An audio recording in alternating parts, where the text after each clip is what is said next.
So, what do you think defines a false counselor?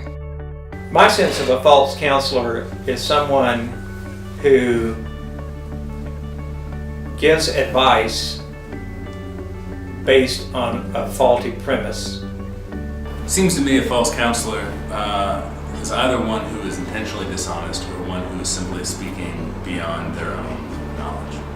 Well, I think the examples Dante gives are people who gave advice to somebody, knowingly misleading them.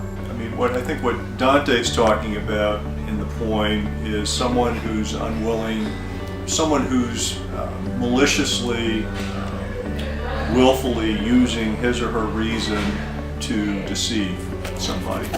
Sort of experts or people who were trusted by somebody else to give them expert advice, and they willingly gave them wrong advice and led them astray. He is leading people in the wrong direction by his dishonesty. Say one thing, but in fact laying a trap for something else. Giving bad information that leads to the loss of life and that sort of thing. The fraud is the general category for that whole area, is fraud. So this is a special type of fraud.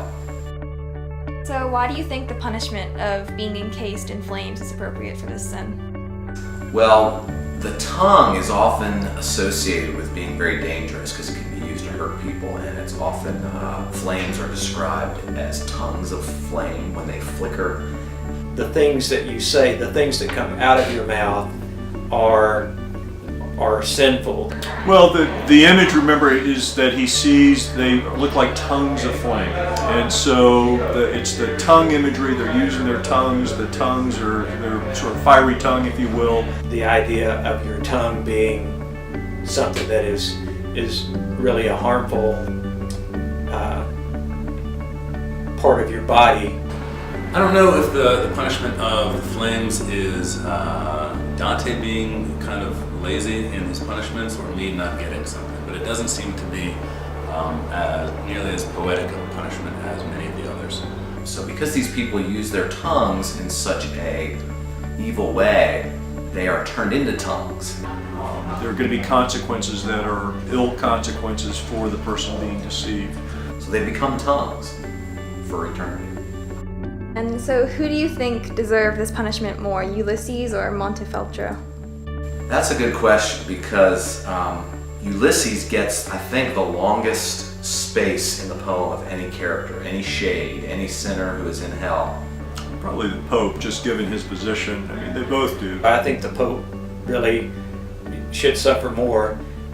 Not only that, but he is ostensibly a representative of God, so he is breaking holy laws. I think neither of them deserve to be in hell nearly so much as the fraudulent counselors of today. It seems like Dante actually sympathized with Ulysses more than with almost any other character. So I think I'm kind of suckered in and I sympathize with Ulysses. He's not just breaking laws of human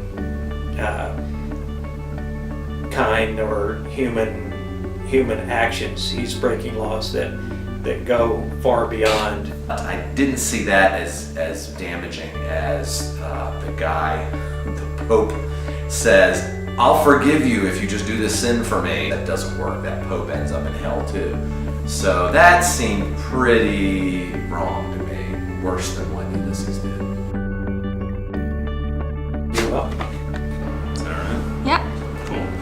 You're welcome.